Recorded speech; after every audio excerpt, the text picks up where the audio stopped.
যখনই ভাবি যে একটা সেফ জায়গায় নামবো, এনিমি সহজে মারতে পারবে না, এনিমি মারার আগেই আমি এনিমিকে মেরে দিব, তখনই হয় কি জানো, এনিমি এসে উড়ায় দিয়ে যায়। মানে কি বলবো। তো এখানে লুট করছিলাম, লুট ভালোভাবে করতে পারিও নাই। এর মধ্যে মনে হইলো যে আশেপাশে এনিমি আছে, সো আমি স্ক্যান করে নিলাম। স্ক্যান করার পর দেখলাম ওই যে এনিমি এক নাম্বারের সাথে ফাইট করছে। তো আমি এনিমিকে মারার ট্রাই করছি, বাট হচ্ছে না গাইস। আসলে আমি এই টাইপের বিএসএস ছাড়া অন্য কোনো গান ইউজ করতে অভ্যস্ত হচ্ছি না।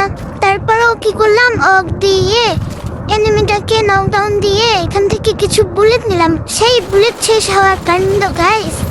তারপরে বুলেট নিয়ে এই যে এনিমিটাকে শেষ করে দিয়েছি।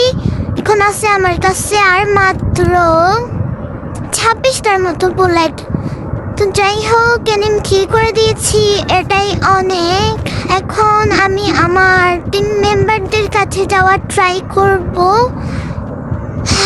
কি আর বলবো গাইস, খেলতে আসলেই শুধু এনিমি এসে মেরে দেয়। আজ নুব বলে কি বলি না বলি, যাই হোক, থ্যাংক ইউ ফর ওয়াচিং।